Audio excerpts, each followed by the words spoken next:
Good Monday morning.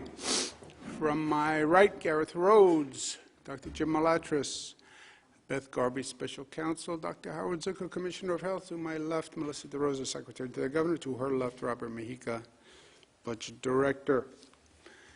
Today is day 310. Happy New Year. I hope everybody celebrated smart, and we will find out over the next few days.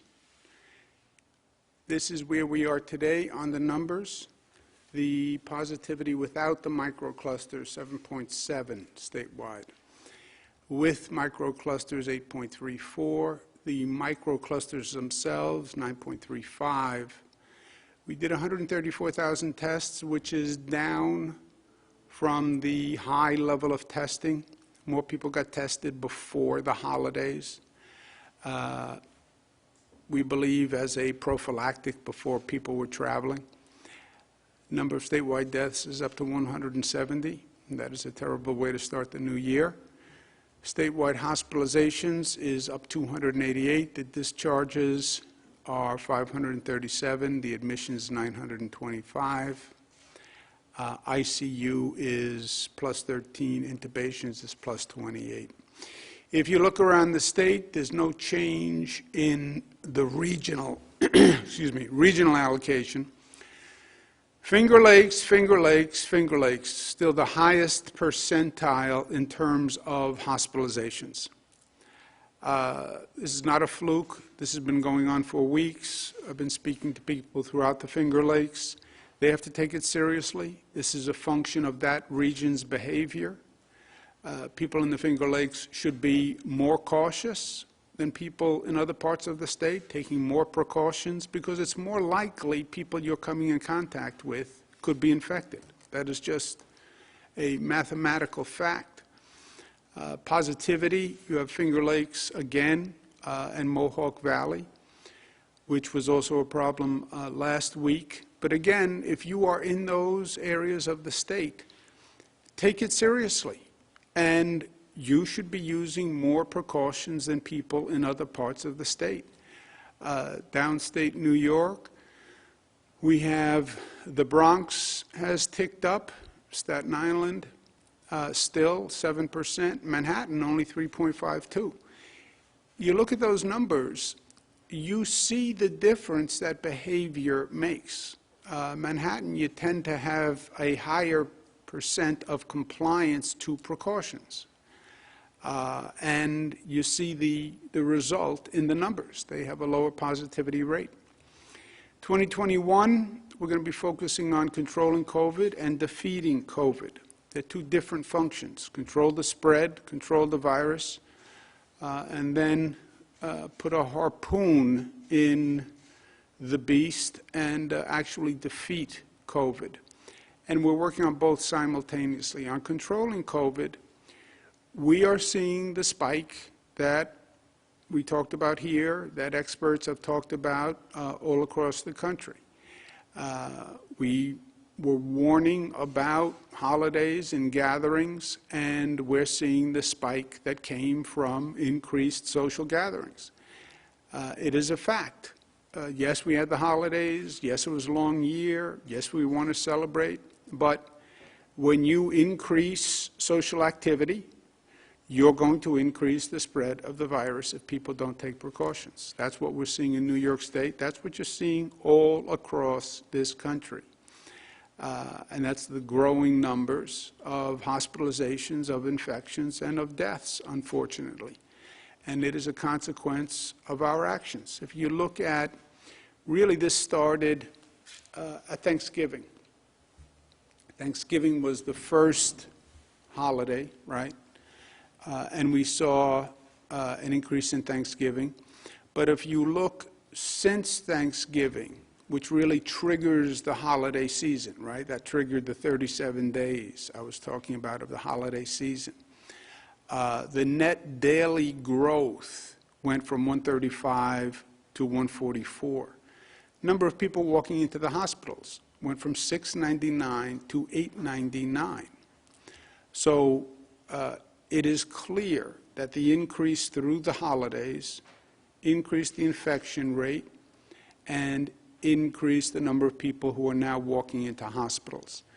We have the hospital system all across the state being monitored daily, and we're having those hospitals do what they need to do to the greatest extent possible within their capacity to manage the surge, what we call surge and flex.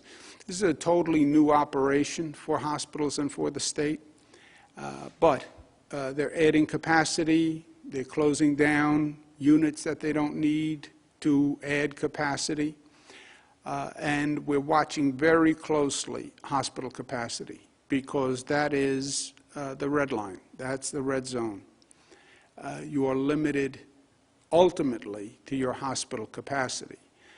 Right now, no region has less than 30% capacity. If you remember, when any region gets to within striking distance of 15% capacity, that's going to be a red zone closed down for that region. Right now, no region is above 30, but they're all hovering in that range. North Country obviously has more availability. Southern Tier has more availability because the Southern Tier is an example of a region that had a high infection rate, had a microcluster, and actually turned it around. Good for the Southern Tier. New York City's about 49%, Mid-Hudson.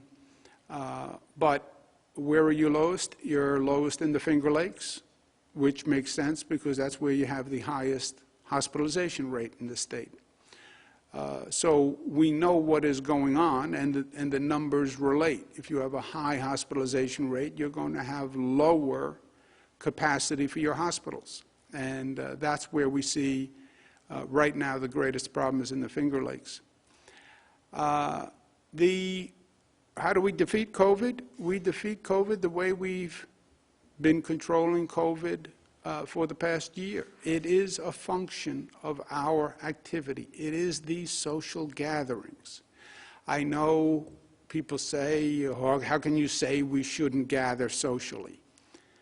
I understand we are social beings. I understand the hospitals, but it's how you do it. It is how you do it.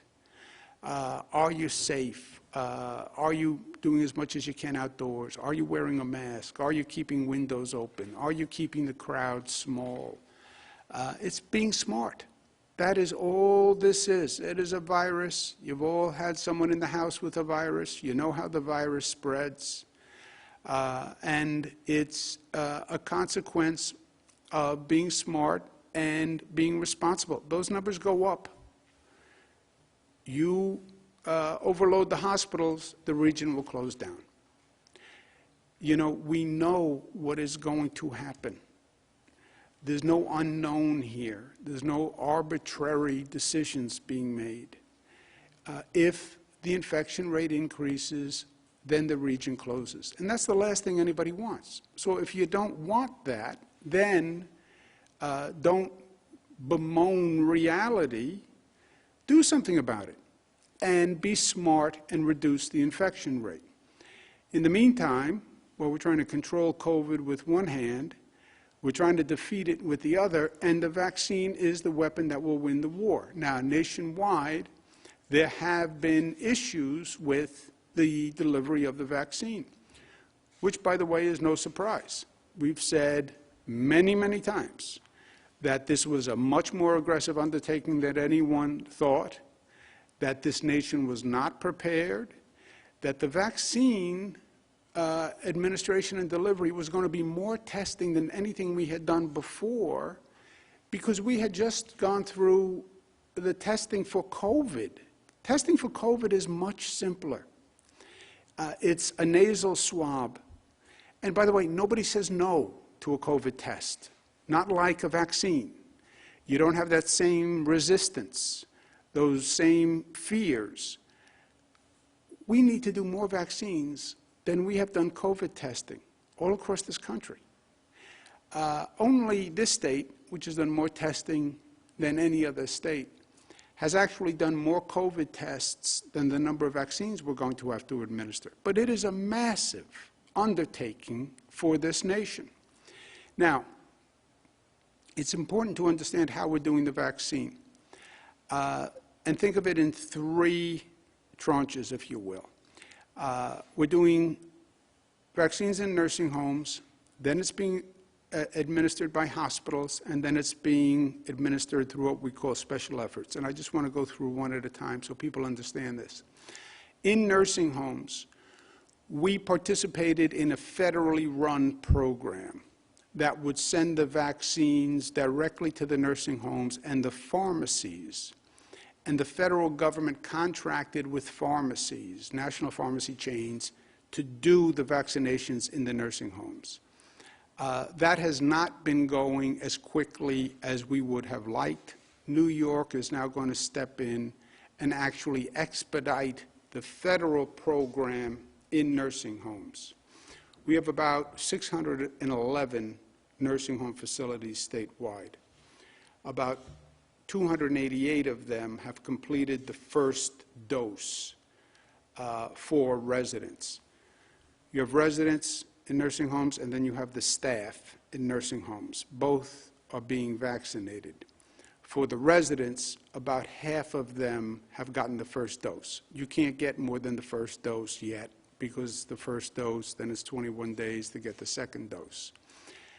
We are going to supplement and expedite the federal program, and 234 additional dosages will happen this week, which will get us up to 85% of the nursing home residents by the end of this week.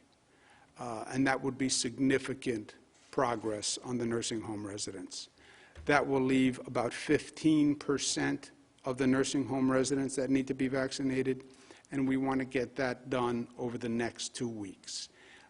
So the goal is, over the next 2 weeks, all the nursing home residents vaccinated, and simultaneously we're doing the staff. Under the federal program, they do 1/3 of the staff in 3 tranches, just in case any staff member has an allergic reaction or something like that. They decided to do 1/3, 1/3, 1/3 of the staff, and that will be expedited.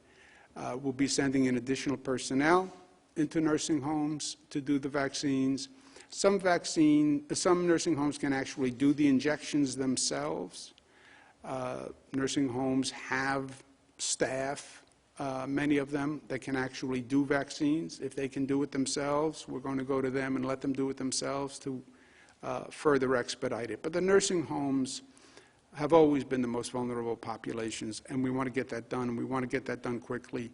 The federal program has not worked as quickly as we would have liked. We're going to step in and make it work. That takes us to the hospitals. The hospitals are doing the administration, and that was purposeful. It's also the federal guidance, but it keeps politics out of it. There are 2 types of hospitals in the state of New York. There are public hospitals and there are private hospitals. There were 194 total hospitals in the state. 24 are quote-unquote public hospitals. Public meaning they are managed publicly. And 170 are private hospitals. So clearly the bulk of our healthcare system are our private hospitals. That's been a challenge for us here because these are private hospitals who basically run as private entities. Technically, many of them are not-for-profits, but they effectively are private hospitals, and they've never really been managed as one system before, and we're doing that here. So 24 public and 170 private. The public hospitals are several in upstate New York. SUNY has 6, State University of New York, runs 6 public hospitals. And then we have 11 public hospitals in New York City, which are run by the Health and Hospital Corporation, which is run by the mayor of the city of New York. Westchester County has 2, Nassau County has 1. We need the public officials to manage those public hospitals. As I said, there are 24 of them, and they are in public control. We need those public officials. Here they are, good-looking, all of them, handsome, smiling. I need them to take personal responsibility for their hospitals. This is a management issue of the hospitals. They have to move the vaccine, and they have to move the vaccine faster. The hospitals have been receiving vaccines over the past 3 weeks. Roughly 46% of the total allocation. These are the hospitals that have used the existing allocation the fastest, and those who have used the existing allocation the slowest. I don't mean to embarrass any hospital, but I want them to be held accountable. So what this is saying is the highest performing 10, the lowest performing 10. For example, the highest performing hospital, New York Presbyterian Hospital System, healthcare system, they administered 99% of their allocation. Great. Oswego Hospital, 99%. Richmond University, 93%. Adirondack Medical Center, 87%. Now, in fairness, some of the smaller hospitals, it's easier to do a higher percentage when you have a smaller base, obviously, and we understand that. But Northwell Health, 62%. Northwell is the largest hospital system in the state. So it's not just a function of size. It's a function of administrative capacity. We want those vaccines in people's arms. I understand they're private hospitals. I understand that everyone has a job to do. We need them to administer the vaccines faster. These are the highest performing. These are the slowest hospitals. Samaritan Hospital has only administered 15% of the allocation they've received. A.O. Fox, Nassau University, 19%. Montefiore, only 30%. New York City H&H, only 31%. Westchester Medical Center, only 32%. H&H, Westchester, Nassau, those are public hospitals. I need those public officials to step in and manage those systems. You have the allocation. We want it in people's arms as soon as possible. New York State Department of Health sent out a letter yesterday to all hospitals that said if you don't use the allocation by the end of this week, the allocation you've received by the end of this week, you can be fined, and you won't receive further allocations. We'll use other hospitals who can administer it better. It also says from the day you receive the allocation, you have 7 days to use that allocation. This is a very serious public health issue. And Department of Health, Commissioner Zucker is very firm about making sure the hospitals step up and deliver here. So any provider who does not use the vaccine could be fined up to $100,000. Going forward, they have to use the allocation within 7 days. Otherwise, they can be removed from future distribution. As you saw, we have almost 200 hospitals. If one hospital isn't performing, we can use other hospitals. And if you're not performing this function, it does raise questions about the operating efficiency of the hospital. So we are very serious about it. Third level of operations, what we're going to be special efforts. Special efforts are efforts that the state is going to do to supplement the pharmacies and the hospitals. The state's going to be establishing drive-throughs for public distribution. We're going to be using public facilities, convention centers, et cetera, field hospitals for distribution. And we're going to be using additional retired personnel, nurses, doctors, pharmacists, et cetera, to staff those facilities. So we want to finish the nursing homes. Hospitals are doing healthcare workers. Hospitals will then be doing members of the general public and essential workers. But the state will also be opening its own distribution effort to accelerate those vaccines. Part of the state's effort will be a special focus on poorer communities where they don't have those pharmacies, they don't have the hospitals, so-called healthcare deserts. And we'll be working with healthcare partners to have basically pop-up vaccination centers where we can transport equipment to a church, to a public housing authority, to a community center, and open up a vaccination center. This has been a priority for New York State. I have said personally that I think this is an issue that has not gotten enough attention or sense of urgency. COVID revealed many ugly things. One of the most ugly to me, blacks died at twice the rate of whites. Hispanic at 1.5 times the rate of whites. Higher infection rate, lower COVID testing rate, more comorbidities. That's not America. So to make the point about equality of distribution, I will receive my vaccine, and I want to receive a vaccine. I believe in the vaccine 100%, but I'm going to receive my vaccine when my age group is eligible and it's available in black and Hispanic and poor communities across the state through state efforts. The next groups that are open today for availability, who are now eligible to receive the vaccine, are all doctors, nurses, healthcare staff who come into contact with the public. We're following federal guidance at this point, which is working down the list of what we call 1A, the first priority in vaccinations.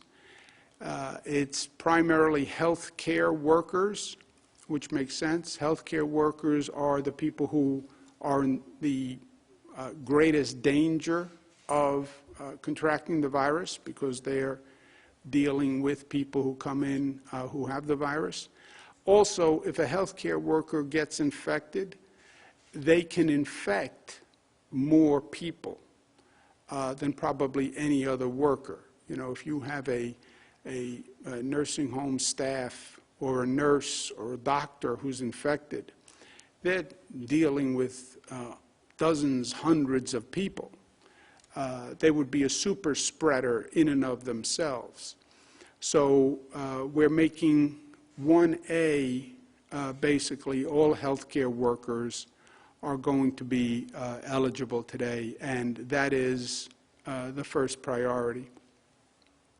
Also, these vaccines are a valuable commodity. I don't think we appreciate how valuable yet.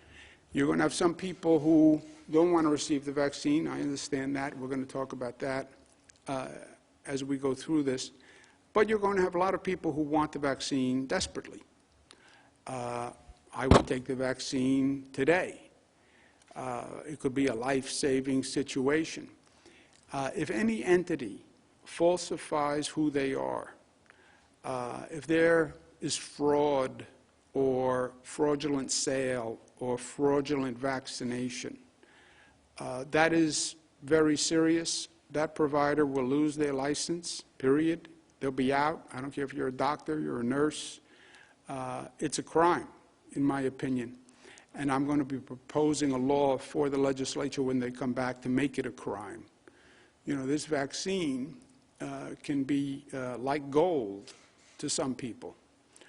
If there's any fraud in the distribution, you're letting people get ahead of other people or friends or family, or they're selling the vaccine, you'll lose a license, but I do believe it should be criminal, and I'm going to propose a law to that effect. On education, state guidance for counties. There are some counties in the state that are over 9% on our numbers. Again, this is on state numbers. Different counties count differently, but for legal purposes, it's the state numbers that matter. For counties that are over 9%, they're doing school testing. If their schools are below the level of positivity in the community, then they can keep the schools open. It is up to the local school district to make that decision.